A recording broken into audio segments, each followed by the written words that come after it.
In recent times, cases of rape have been on the increase in Nigeria. In one of them, the case was said to have happened a long time ago, which made many Nigerians ask, why wait for so long to report a case of rape? So, is there a period of time stipulated by law under which a victim of rape can make a report? How should rape be handled?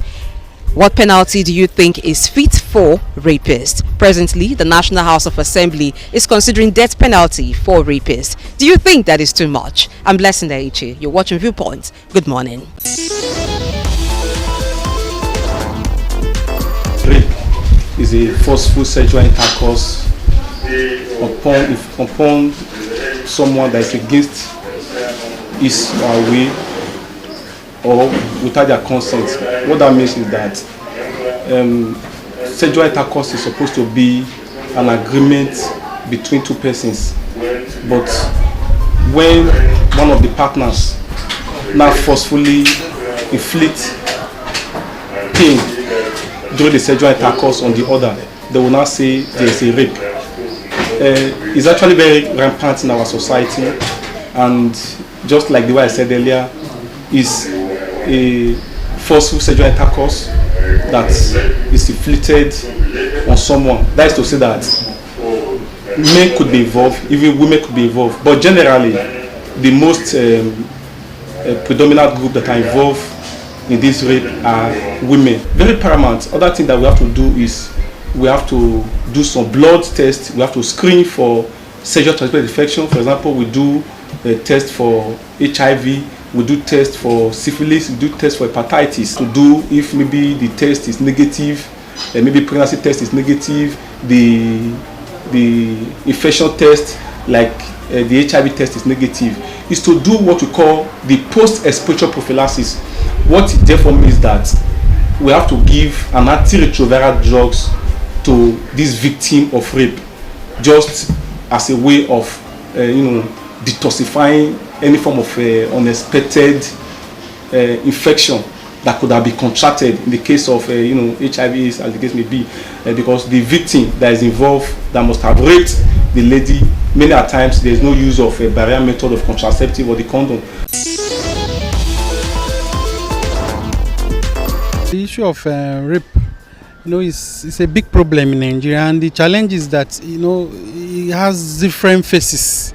And there are some that are psychological, there are some that are intentional, there are some that are basically as a punitive, just I want to punish. Then there is one that are masculine inclined, that is, as a man, I want to show that I'm a man.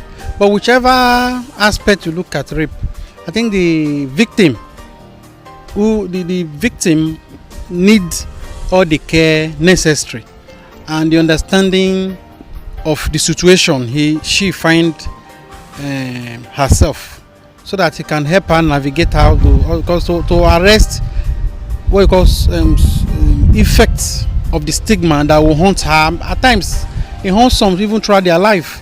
It affect them in different ways.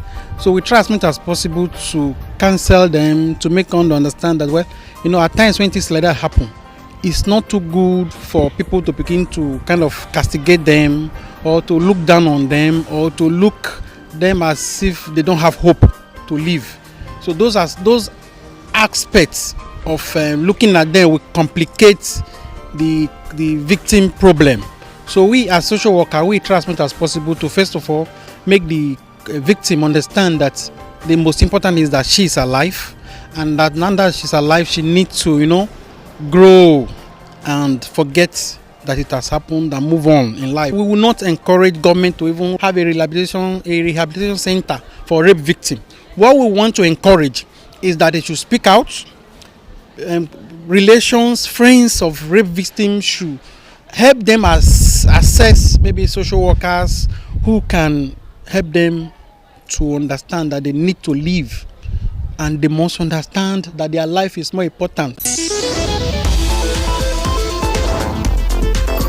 I think it is very, very important and germane for us to know what rape is all about. Any person who has unlawfully had carnal knowledge with a woman or a girl without her consent or with her consent, if the consent is obtained by force or with any form of threat or intimidation of any kind, and the law says is rape.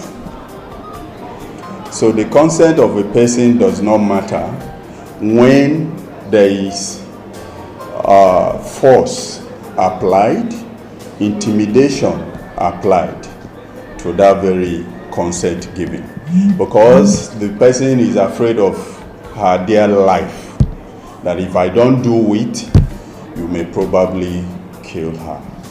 That is what the law is talking about. If there was a rape incident, and probably because of stigmatization, and the person decides to keep it away, not allowing a second person to know about it, and the person is now coming up after a long time, well, like I said, there's no expiration of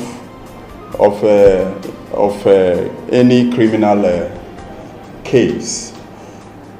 But the law specifically talked about the investigation, the inquiry into it.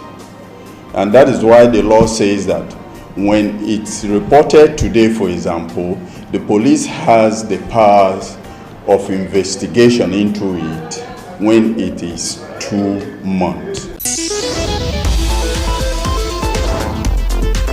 I should think that the punishment to be meted to persons involved in rape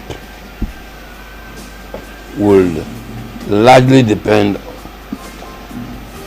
on the circumstances, the victims, age of victim, and other circumstances around the rape. The present position of the law is that 14 years is the maximum for rape offenders.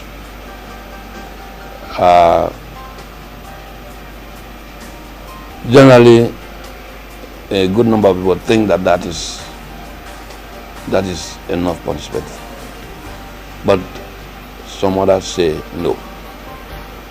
It should be more severe than that, because rape of